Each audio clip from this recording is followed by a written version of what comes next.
Welcome to our Be Prepared channel on YouTube. Today's topic will be generating electricity during an emergency. Be Prepared's first video in this series will focus on how you can prepare for a power outage without spending a lot of money. We will show you how you can turn your car into an emergency generator for your home. Power utilities are getting more creative when it comes to handling the risk associated with extreme weather events and their liability. Here you can see a sample notification from Southern California Edison informing their customers that their power may be shut off.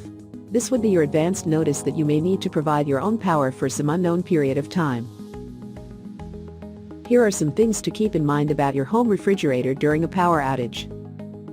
Without power, a typical home refrigerator will keep food safe for around 4 hours, assuming the door is kept closed.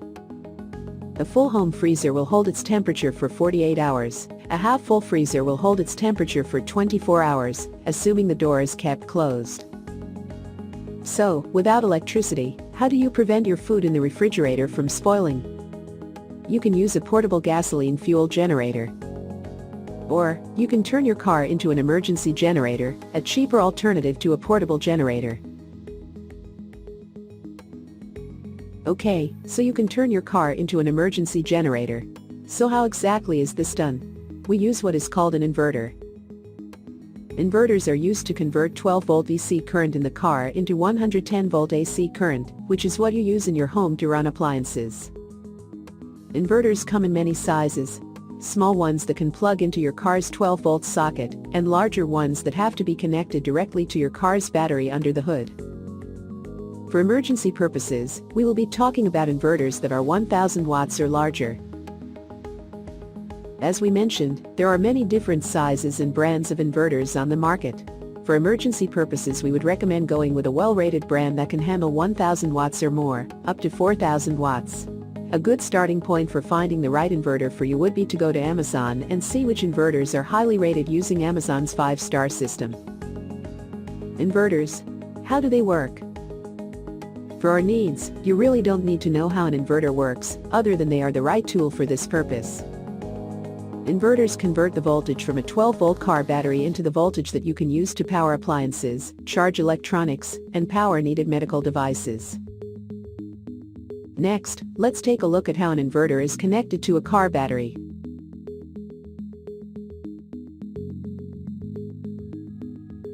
In this animation, we want to power our refrigerator on the right with a yellow, heavy-duty extension cord.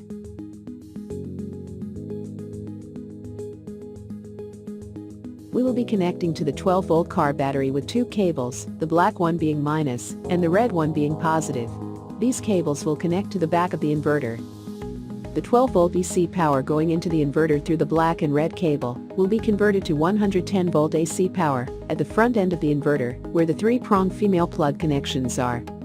With the yellow extension cord plugged into the front of the inverter and the car running, we now have plenty of AC power to run our fridge or other electronic devices. Here you can see my 2008 Tahoe with an inverter attached. An image of the back of the 2000-watt inverter with the red, positive and black, negative, cables attached. Here is a picture of my inverter connected to my 2008 Tahoe's electrical system. And here is a shot of my inverter with 296 watts being drawn by my refrigerator, all being run off of my Tahoe. You can also see that this inverter has a couple of USB ports that can be used to run or charge portable electronics. This is a common feature on most large inverters. Here are some general points about inverters that you should keep in mind. All of the larger inverters on the market come with, or have available, detailed instructions, both written and online videos, on how to connect them to your car's battery.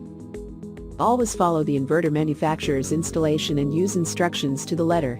You are still dealing with electricity here. You will need to keep the vehicle running when you use these larger inverters, so that the vehicle is constantly charging your car battery. If you run the inverter without having the vehicle running, you will drain your car battery very quickly and it will go dead. Not a good thing. Remembering to always think of safety first, here are some inverter safety points. If you are using a vehicle to power the inverter at home, do not, and I repeat, do not, run the vehicle inside of your garage to power the inverter.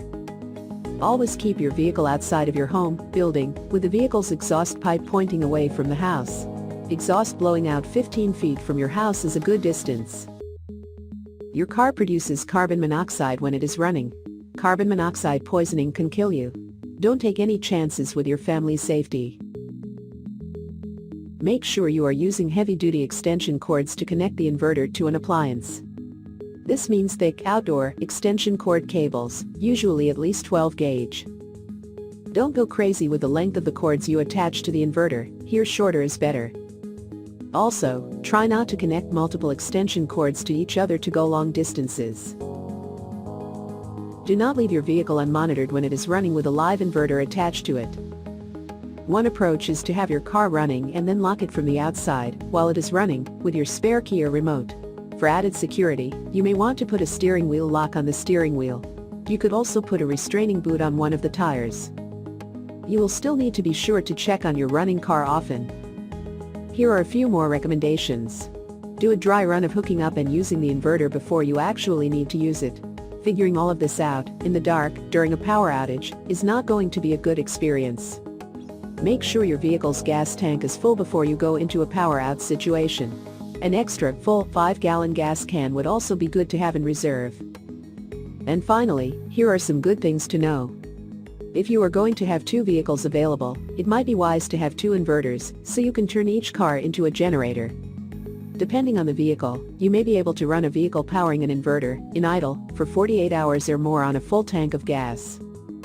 Of course, you can always just add gasoline from an approved gas can to the vehicle to extend the run time.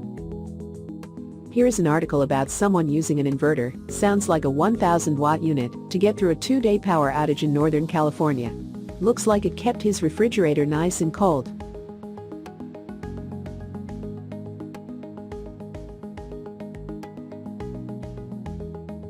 We hope you have found this Be Prepared video on turning your car into an emergency generator using an inverter helpful.